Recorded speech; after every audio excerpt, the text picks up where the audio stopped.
Right, PJ, tell me a bit about the history of the band, What band? the Melton Town Band. Oh, Romantic Town Band. I thought about U2 or something. Right, don't be giving me the finger. Right, the Romantic Town Band started as a music group in 1993, the winter of 1993.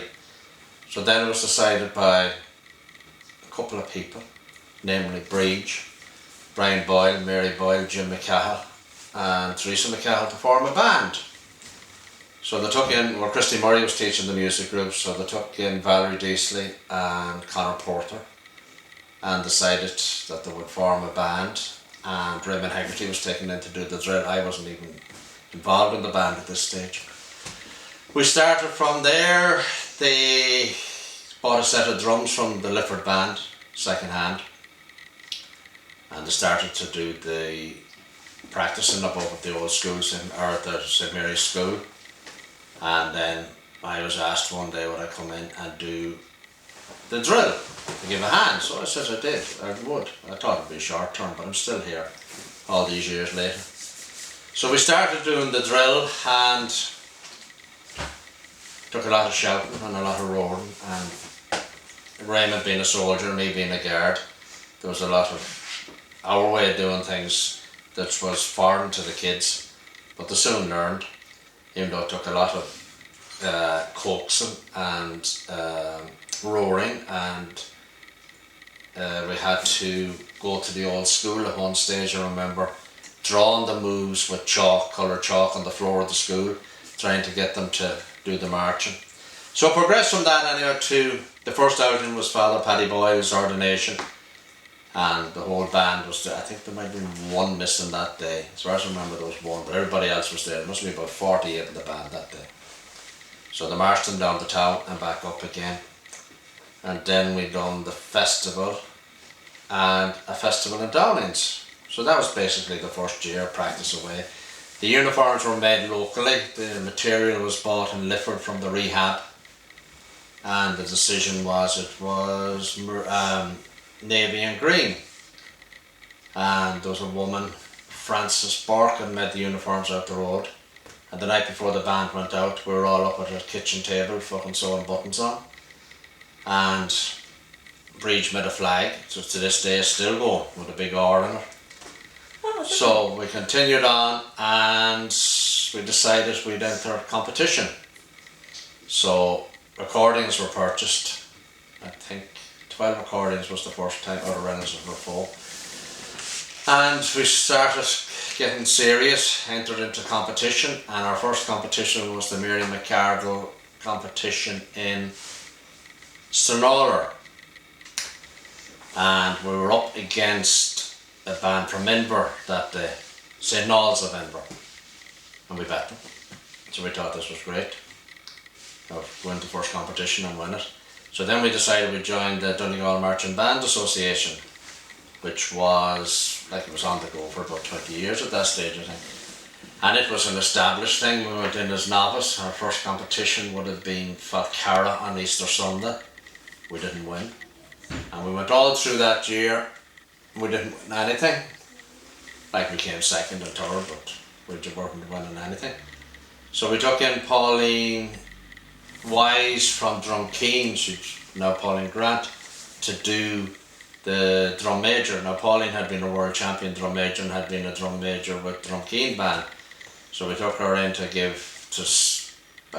spice things up a wee bit in the band, and we went into 1996. We competed in a couple of competitions, and then we went to Rossannowla. And we won our first competition in Rossannowla in 1996 on the 7th of July. And you could safely say from that we never looked back, because all through the years we've won. I don't think we've had any year that we didn't win something. And between then and now we have won a total of 57 competitions.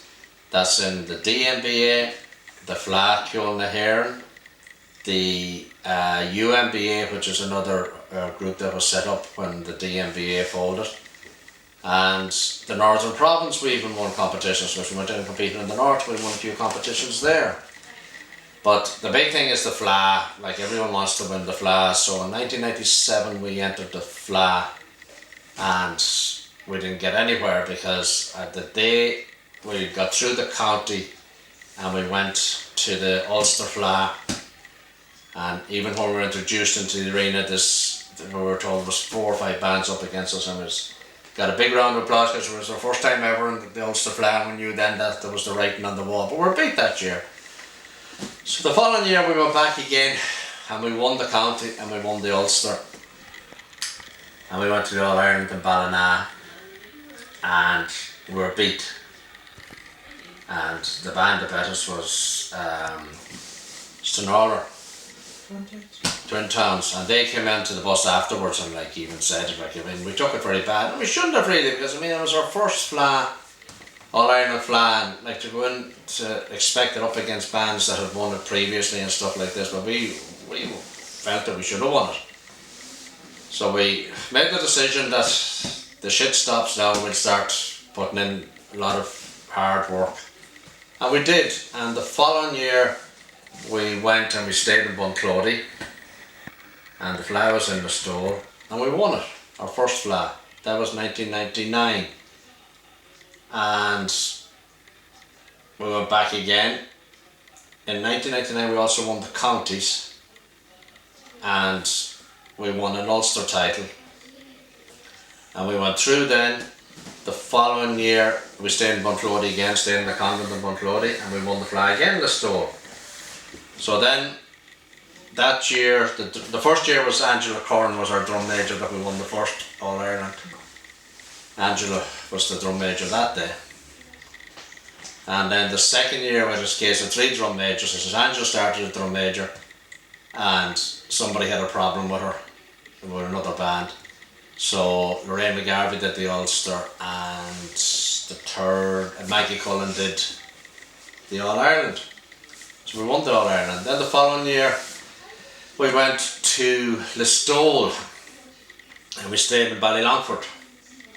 And Shauna Duffy was the drum major that year, and we won it again. So that was 3 in a row junior titles. So then we had to move up because some of our members were getting a bit old and creaky in the old bones, so we moved up to senior. And the funny thing happened, the next year, I think it was Kilkenny we might have stayed, and we broke a mirror. So the comment was 7 years bad luck. Whether it's a coincidence or what, but it took us 7 years to win our first senior title. And that was in Tullamore. Like, there was a few close All-Irelands in Tullamore. We felt we should have won the previous 2, but we won that one anyway. So then we went to Cavan and we stayed in Ballyconnell, and we won the next one. So we went for the 3 in a row, but Buncrana beat us. So then we decided we'll have to get back at this again. So then for the next 3 years brings us up to where we are now, and we won the 3 in a row again as senior. So that basically is a history of the band in competition. The band has performed parades all over Ireland. The band has been in Warrington after it only started. I did the Peace March in Warrington on St. Patrick's Day in 1996, I would say, or 97, and as I said, we won numerous titles. We won the cross-border thing between the Northern Province and the thing. We won it twice, the 2 times it was held. We won the Ulster titles, one in Maherafelt and the other one in Mahergallen. We won numerous counties. The first UMB All-Ireland in Buncrana, we won it.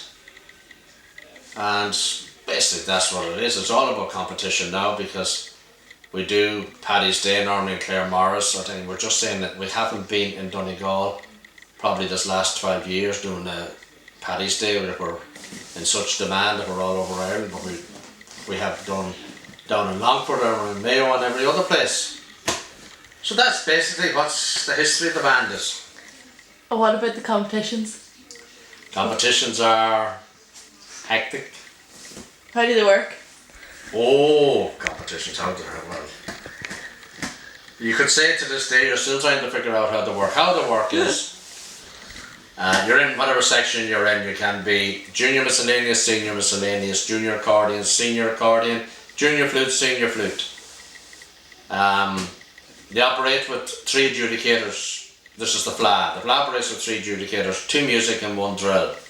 The music have 65 points each, and then they add the 2 and divide by 2, and that's how they get the adequate score for the music men, the music adjudicators, men and women, and then the drill adjudicator. He has 35 points, or she has 35 points to operate with, and you are scored out of them, out of the 65 for music or the 35 for drill, and whichever band's naturally enough are the highest scores on the day. That's it. That's how that's done. The DNBA was done on, started on 100 points, it ended up at 200 points. They had 2 adjudicators. It was music and it was drill, and it was each adjudicator at 100 points. The UMBA were the first ones to bring in the 3 adjudicators. They did drumming, an adjudicator for drum, an adjudicator for drill, and an adjudicator for music. And they cut that back down then to 2 because the cost of the adjudicators was the problem, and that was the main reason. Now the UMBA operated bands, the same as the FLA, operated from bands from all over the north and Donegal, because there's very few bands south of the Galway-Dublin line, so you're operating really with Ulster bands. That's competitions are basically, you're based on your marked on your music, you're marked on your drumming, and you're marked on your marching. And your drum major. What does the drum major do? Drum major conducts the band. She is in total control of the band. As I always say, on the last practice of a night of a FLA, or the night before a FLA, it's your band now, you take control. She has to give she conducts starts to the tunes. She has to lead the band into through all the moves and everything. She is the computer of the band. She is the menu of the band when it's in the arena, because everything the instructors have done during the year is worked through her, and she is the number 1 person in the band. If she makes a balls of it, well then the band will probably make a balls of it.